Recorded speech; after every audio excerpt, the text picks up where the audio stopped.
Bonjour à toutes, bonjour à tous et bienvenue sur cette partie de notre chapitre VLAN, dans lequel nous allons parler des VLAN de manière générale avant de passer à la partie configuration. Donc ça c'est le plan qu'on va voir pour cette vidéo. Donc on va commencer par voir les VLAN de manière générale. Donc on va faire une introduction au VLAN. On va parler des avantages majeurs des VLAN, donc là c'est important. Après on va voir comment faire appartenir un port pour un VLAN, donc là on va voir qu'il y a plusieurs techniques. Et on va finir par les différentes utilisations de VLAN. Alors, donc on va prendre un exemple.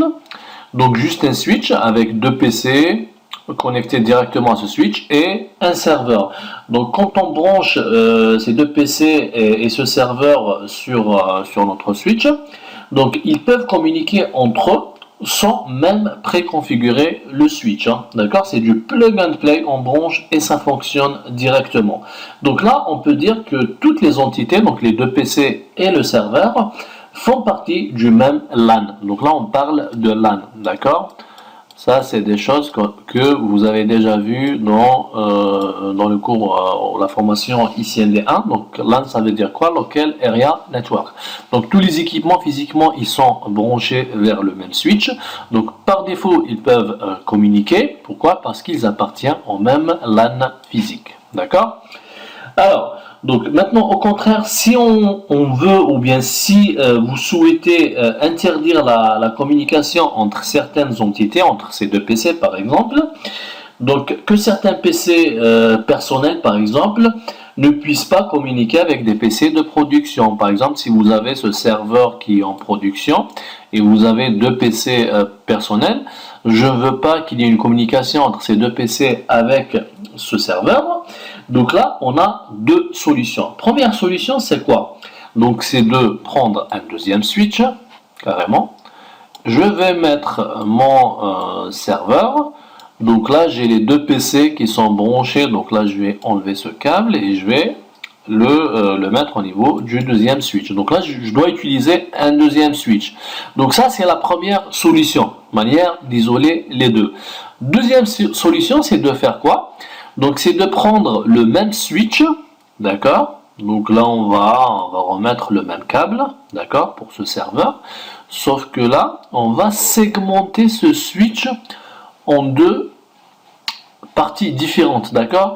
Et là on parle plutôt de VLAN. C'est pour ça qu'on utilise la lettre V, c'est pour dire que c'est virtuel, d'accord? VLAN, ça veut dire quoi? Virtuel LAN, d'accord? Donc tout simplement, ça veut dire quoi? Qu'on a ce switch physiquement, c'est toujours le même, qu'on va virtualiser en faisant quoi? En créant deux VLAN différents, d'accord? Donc là, on va dire par exemple, c'est le VLAN 10 et là, c'est le VLAN 20. Donc là, résultat, c'est quoi? C'est qu'on n'a pas de communication entre les deux PC et le serveur. Pourquoi? Parce qu'ils appartiennent à deux domaines de broadcast différents.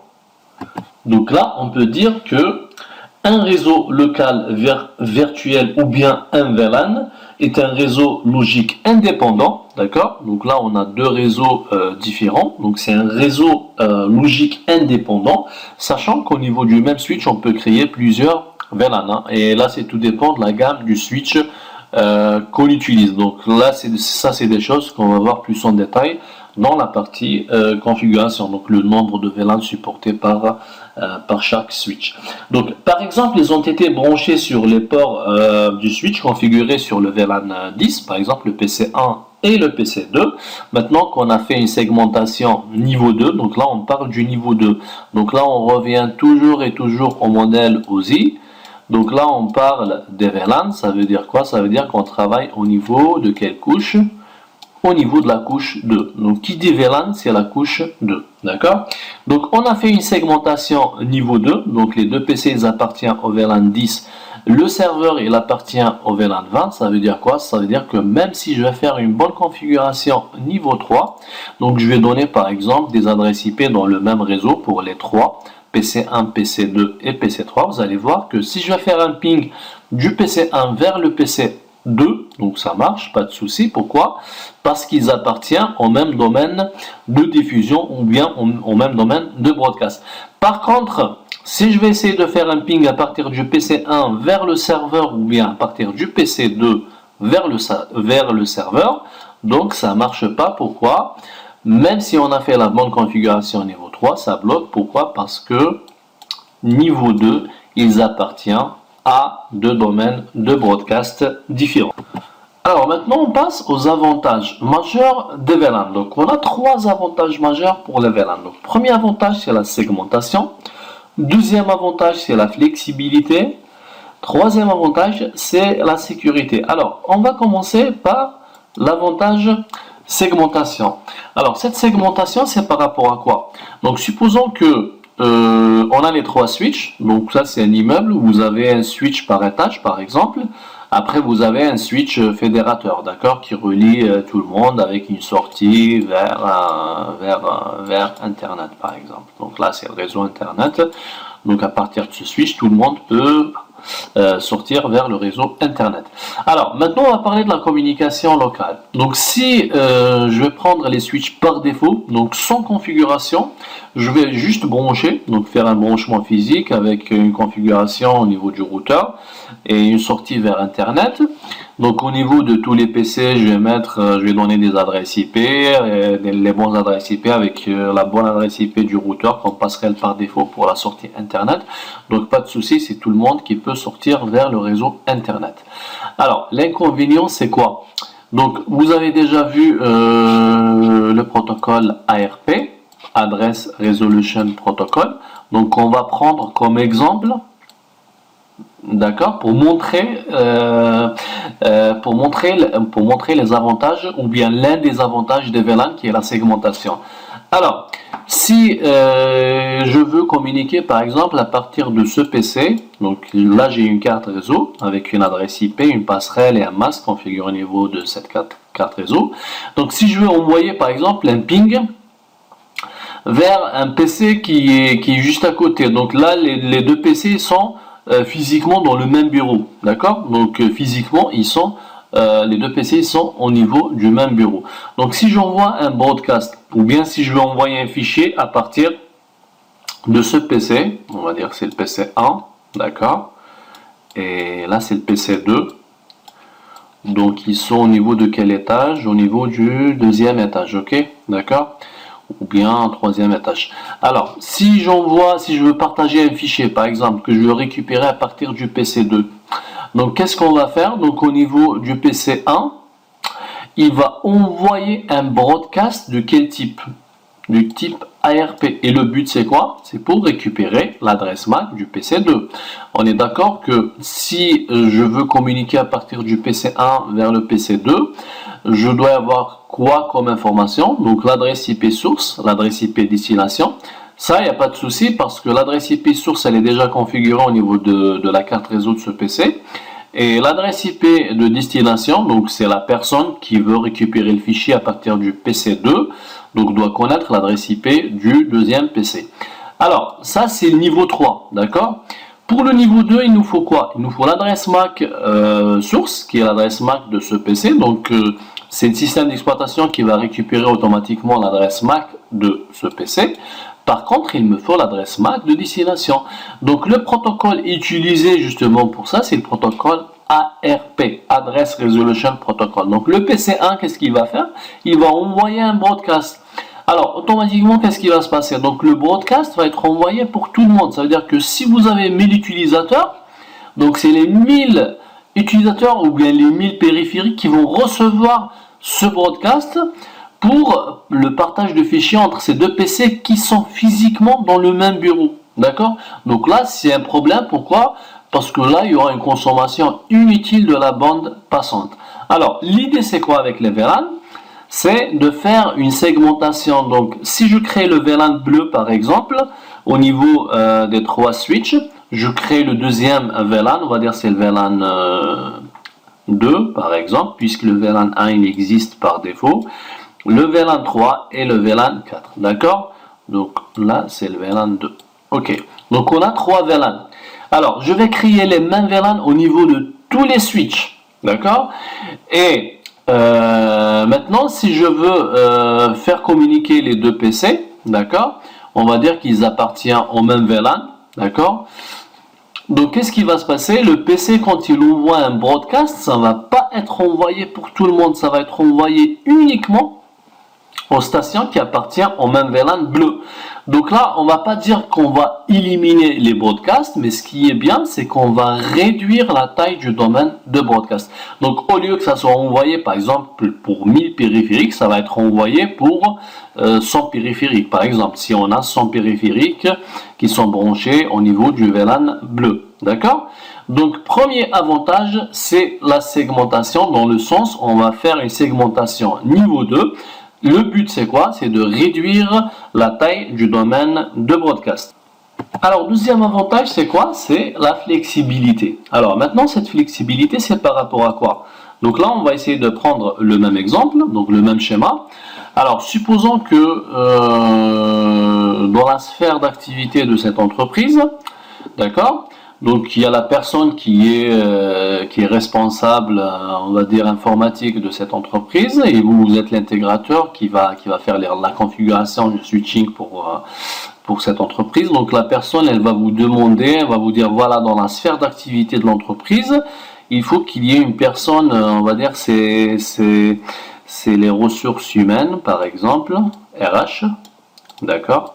Donc automatiquement vous allez créer un VLAN RH. Après, vous allez créer un VLAN, par exemple, marketing.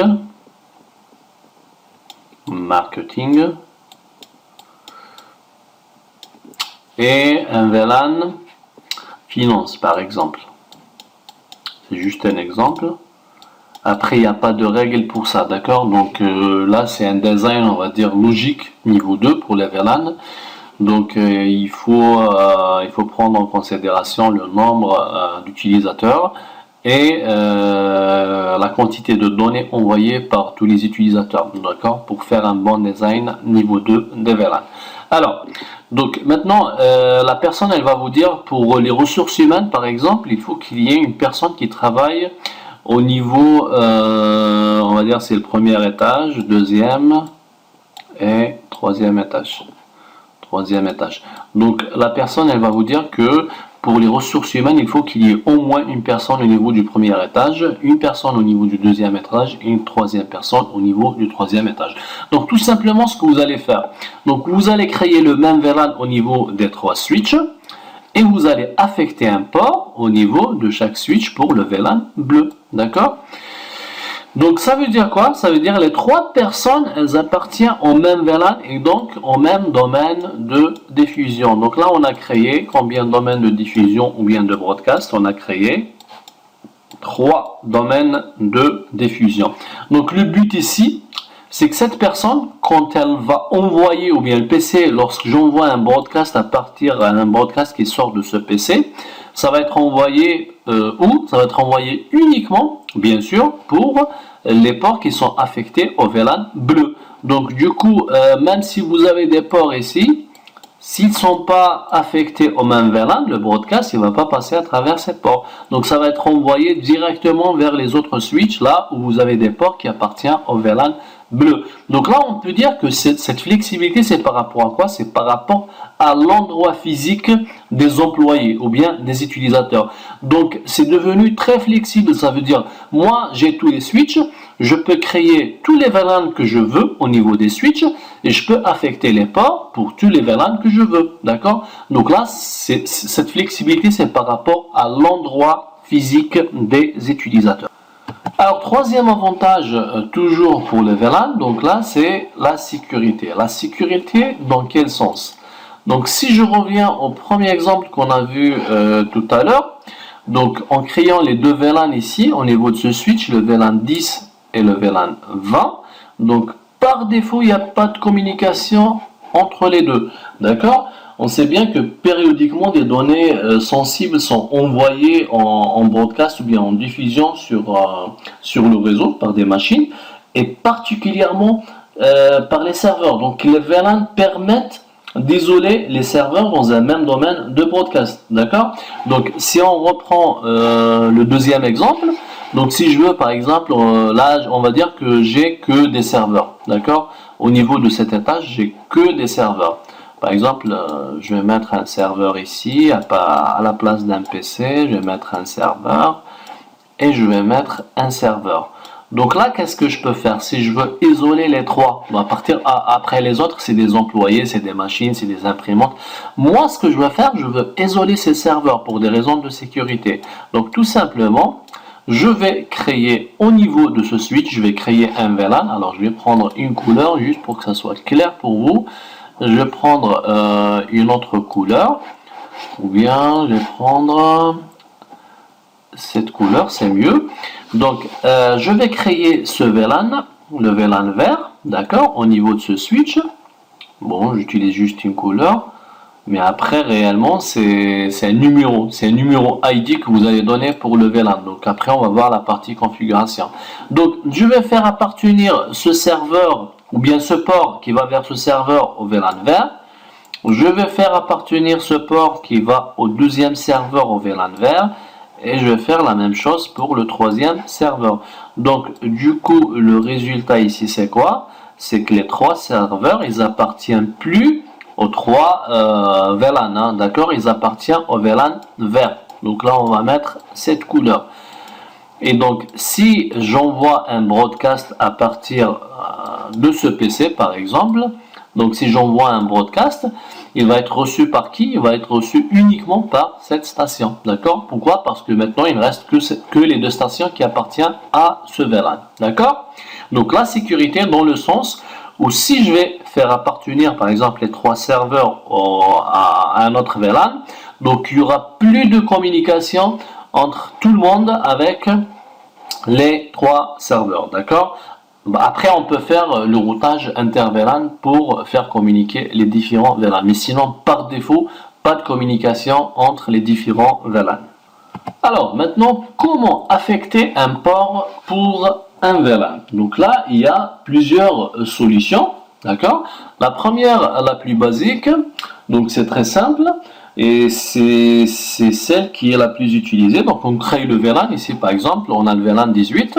Donc tout simplement, qu'est-ce que je vais faire? Je vais au niveau du switch, j'attribue le port souhaité pour ce VLAN. Donc ici par exemple le VLAN 18, si c'est le port 01 par exemple, je vais rentrer en mode configuration au niveau de ce port. Je vais le faire appartenir au VLAN 18. Donc là c'est vraiment la méthode classique, la plus utilisée et la plus simple.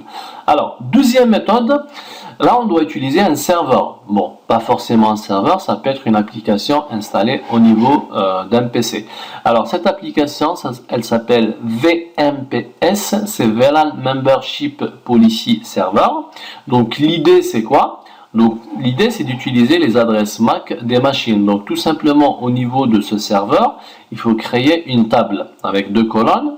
Donc les adresses MAC et les VLAN. D'accord? Donc en me connectant ici par exemple, si je vais connecter ce PC à ce port, donc le switch, qu'est-ce qu'il va faire? Il va envoyer une information à ce serveur VMPS.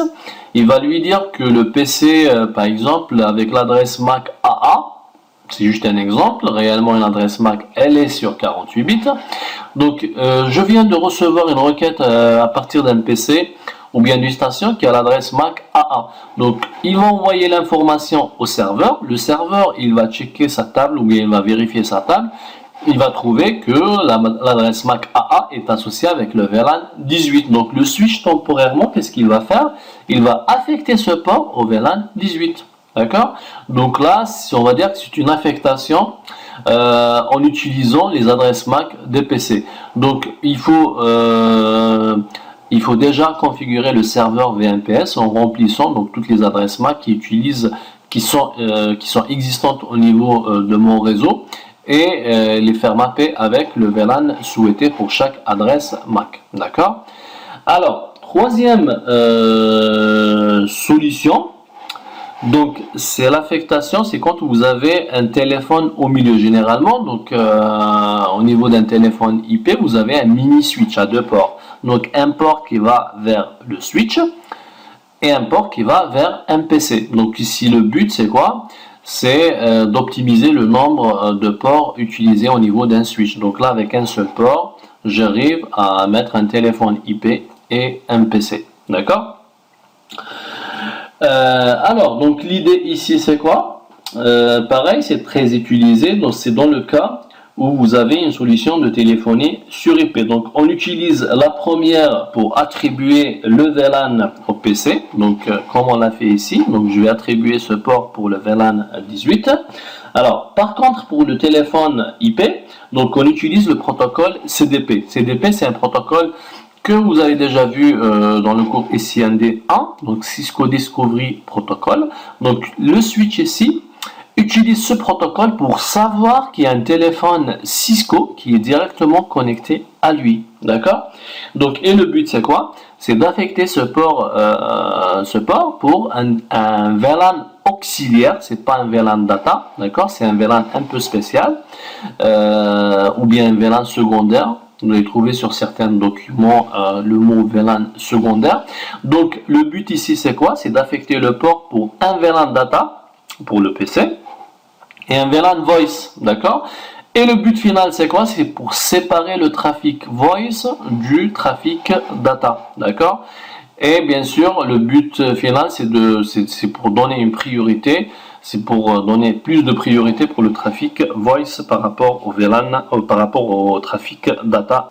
Alors on finit avec une dernière et meilleure solution, donc en utilisant un serveur TACAX ou Radius. Donc là c'est des protocoles, Radius c'est un protocole qui est standard et TACAX c'est un protocole qui est propriétaire à Cisco avec de ce qu'on appelle l'authentification 802.1x.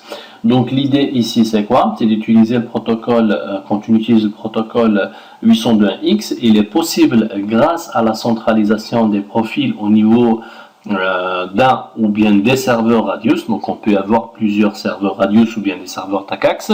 Donc là c'est des choses que vous allez voir plus en détail sur le cours switching avancé. Donc le but ici c'est juste pour comprendre qu'on peut faire appartenir un port pour un VLAN en utilisant cette technique avec un serveur qui fait soit du TACAX soit du Radius, d'accord? Donc les VLAN à configuration dynamique, ce qu'on appelle la configuration dynamique des VLAN, donc vont permettre de ne pas avoir à reconfigurer les switches dans le cas où un utilisateur est déplacé. Ça c'est des choses qui sont fréquentes dans un réseau de production.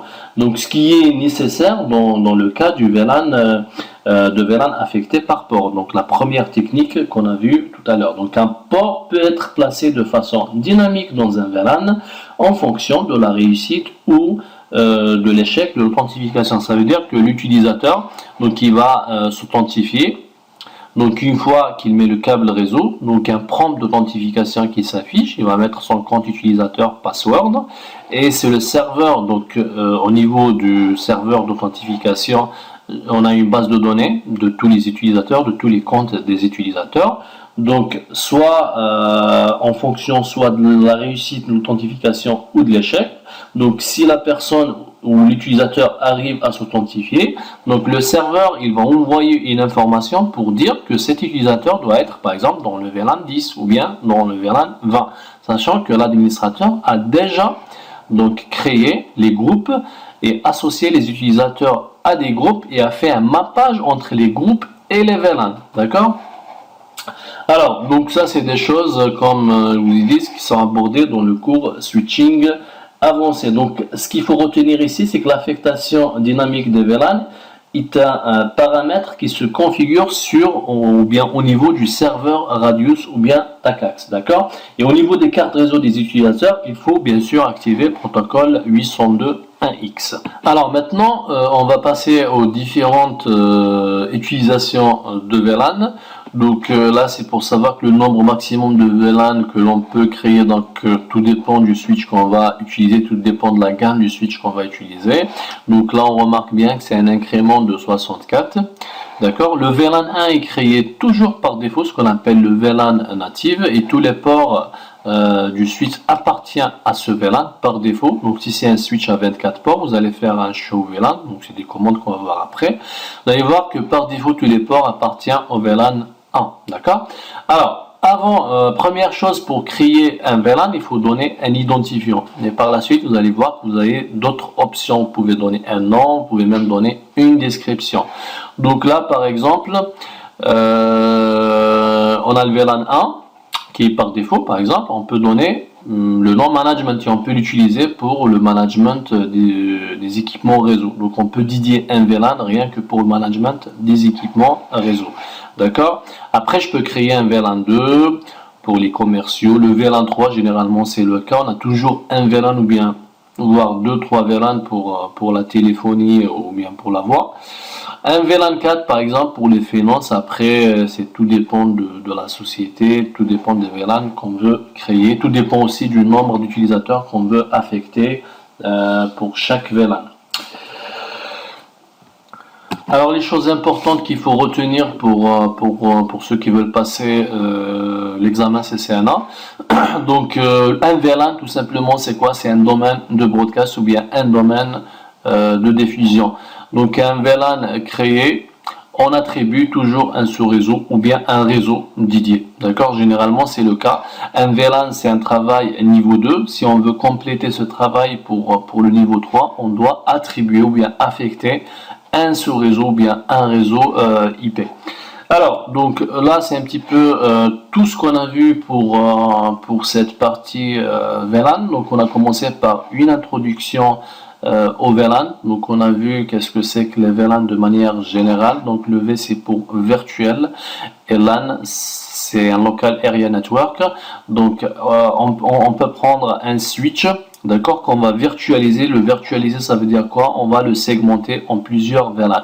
Alors, les trois avantages majeurs qu'on a vus pour les VLAN. Donc, premier avantage, c'est la segmentation, dans le sens où je vais créer plusieurs domaines de diffusion et ça permet d'optimiser le trafic.